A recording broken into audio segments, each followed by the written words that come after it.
Hello, hello. Welcome to another episode of the GSMC Wrestling Laureate podcast, brought to you by the GSMC Sports Network. I'm your host, Eric Rodriguez, here every Monday through Friday, 8 p.m. Pacific Time, 11 p.m. Eastern Time, here to talk about everything in terms of professional. Guys had a great Friday. We have a weekend to look forward to. Hope you guys have some pretty awesome plans with the fam bam if you're just spending the weekend or even at work, you know what I mean? Just try to make the best of any situation you kind of land in life. You know what I mean? You only live once, you know what I mean? So why not make it live to the fullest, you know what I mean? But without the bad decisions, don't make any crazy hasty decisions, of course. Of course, stay safe, stay beautiful, but most importantly, stay tuned. All right. Thank you so much for tuning in to the GSMC Wrestling Laureate podcast brought to you by the GSMC Sports Network. We have a great show for you today on tap. We're going to talk about some WWE Smackdown. Going to preview that. I was looking over a lot of the previews, and I was like, a lot of just a lot of promos you're probably going to see tonight. And a lot of like probably random matches. I can imagine maybe Michin or maybe Chelsea Green, Piper Niven, maybe perhaps maybe Andrade and Andrade's gonna fight. I think he's fighting LA Knight, if I'm not mistaken. I think that's I want to see Carmelo Hayes fight. I don't know. I love the way Carmelo Hayes is, and he's money. When he shoots, he don't miss. So we're gonna talk about SmackDown. Second segment, we're gonna talk about some my Thursday night wrestling review. We're gonna talk about TNA Impact and also Ring of Honor Club 82. And then our third segment, we got wrestling power rankings, ladies and gentlemen. We're gonna start with the men in the third segment, and in the fourth segment, we're gonna talk about the amazing women in professional wrestling. And then the fifth and final segment, something we do every Friday night. I'll leave you guys pondering over some wrestling news that's hit, that are bombshells over the over the world of professional wrestling, excuse me.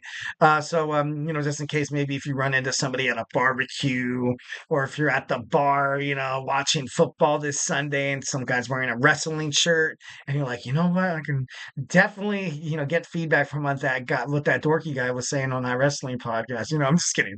Just kidding. But no, it's gonna be great. All right. Before we do any of that, of course, absolutely 1,010%. Go ahead and hit up that super chat. Hit up that super chat, whether if you got a burning question or hot take in terms of professional wrestling, or just something you've been dying to get off your chest. Here at the GSMC Sports Network, we are all ears, 1,010%. This show is all about keeping the conversation lively, making sure your voice is heard and feels like part of the mix. So don't be shy. Drop those thoughts inside that chat box. And if you really want to make sure your comment or question gets noticed on air, use that super chat. It's a $ below the chat box, and your comment, question, concern, opinion will be guaranteed to be featured on the show. It helps us, support the channel. 1,010% helps us keep the lights on in the GSMC Sports Network so we can keep bringing you guys awesome sports content that you guys love so dang much. And first and foremost, we are super who joins us here daily. Your support makes all the difference. So let's send in those super stickers because you guys are super awesome and together we will make sure this podcast is bigger, better, and stronger than ever. And once again, if the super chat is not your thing, you can still hit up the tips and donations link at the gsmcpodcast.net. Shoot me your comments, questions, concerns. Tell me what you like, tell me what you don't like. Remember to Superman punch that like and subscribe button to the show, follow the network. Here at the GSMC Sports Network, we do love a lot of peace, love, and positivity, 1,010%. But criticism, it's all about life, baby. Feedback is a gift, so don't be shy. Drop those thoughts inside that chat box and let's have a nice, engaging conversation. Would absolutely love it. Would love it. All right, moving on to segment one. We're going to talk about some WWE Smackdown. I got to be honest now. Scout's honor. I have not checked a single shred of social media, TikTok, Instagram, Facebook, or, Twitter/X or whatever it's called now. We have a pretty awesome episode of WWE Smackdown. Obviously, building up momentum toward Bad Blood. WWE returns to Sacramento, California for the Blue brand on a Friday night SmackDown edition. Obviously, a lot of pending a lot of pending things kind of going around here. Tonight, we actually have a tag team match. We have Nia Jax teaming up with Tiffany Stratton. She's like my Barbie doll. It's kind of funny. I don't know why. Whenever she says that, it cracks me up. Then we have Bayley, the former WWE Women's Champion, and Naomi. Bayley showed up, to invoke her rematch clause against Nia Jax last week on WWE Smackdown.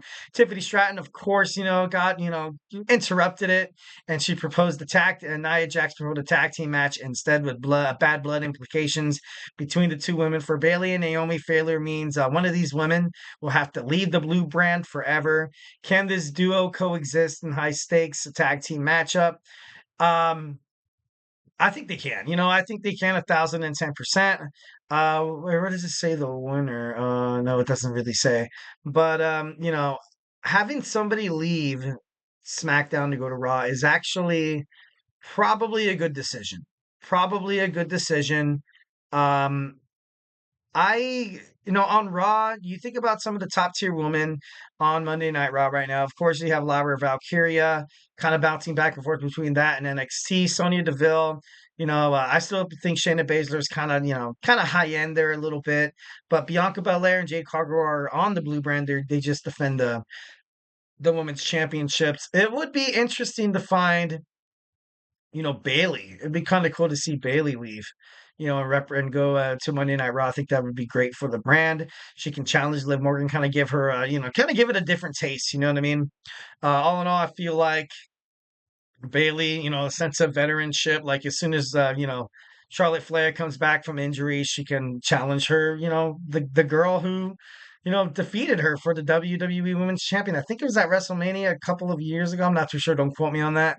But that was like Bayley's that was like her moment. You know what I mean? And always keeping those girls in contention, always having back and forth feuds that happen from time to time is it makes for good TV. So I can't wait to watch that. Next we have LA Knight. Yeah, LA Knight takes on Andrade for the United States Championship. Andrade earned his United States Championship, number one contendership, beating Carmelo Hayes 3 matches to 2 in the best of 5 series. It'd be interesting to see if the LA Knight would drop the title super quick. I honestly think that Andrade does deserve something. He definitely does deserve. Ever since he came back to WWE, he's been on some good bookings. He's been the WWE Speed Champion. I know that's not the best thing in the world, but it is something. I guess something's better than nothing in this kind of situation. Or the LA Knight, if he wins, you can have him, he has the title. I don't know who would be probably next for the United States Championship shot, maybe Carmelo Hayes. It would have been awesome to see this match um, at Bad Blood. It'd be kind of cool to see maybe like a triple threat match between the 3 guys. Maybe last week Andrade and Carmelo Hayes tied, and then Nick Aldis is like, oh, a triple threat match. You know what I mean? But then again, like Carmelo Hayes could interfere tonight, and knowing his his reputation with Andrade matches, that's a huge possibility for tonight. And then, once again, sparking the rivalry, maybe creating like a triple threat match. That would be pretty cool because LA Knight and Carmelo Hayes actually have beef as well. So, it seems like it's going to come in fruition. I hope something happens to where they have to push it to Bad Blood because right now, once again, I think there's only like 5 confirmed matches, maybe even 4. So it'd be, kind of cool for the WWE PLE audiences to kind of get more bang for their buck. You know what I mean? And next, we're going to see Cody Rhodes and Roman Reigns going to obviously have to come at odds. Well, they're going to have to overcome the odds, and they have to come to a common ground together. Against Solo Sikoa, Jakob, Fatu. On paper, Cody Rhodes, Roman Reigns, they dominate.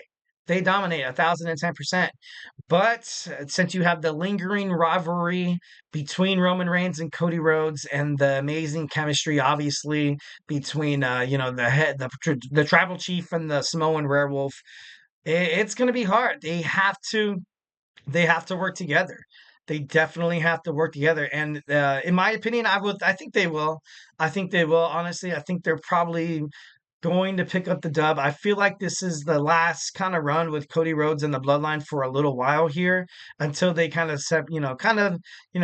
kind of separate things and kind of get things in line of, because once when The Rock comes back as well, he's going to want to fight Cody Rhodes. He's going to want to be the head of the tribal chief.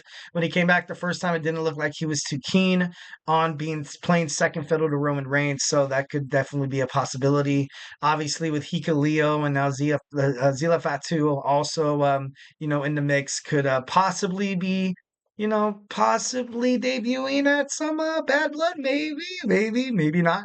But I don't know. Overall, we have three big segments tonight, and I couldn't be more excited. You know what I mean? Obviously, there are some still, there's some stuff to think, still to kind of ponder around what's going to happen with A-Town Down Under, what's going to happen with Kevin Owens and Randy Orton moving forward with their storylines. I don't know if the Viper has been confirmed to be on SmackDown tonight, but overall, I think it's going to be a good episode. Obviously, under the Triple H's Paul Levesque era, it feels like every episode of SmackDown and Raw is like a must watch. All right, guys. So, hey, do not go anywhere. We're going to jump on into my Thursday night wrestling review. We're going to talk about TNA Impact, and we're also going to talk about Ring of Honor Honor Club 82. So, don't touch that dial and, stay tuned.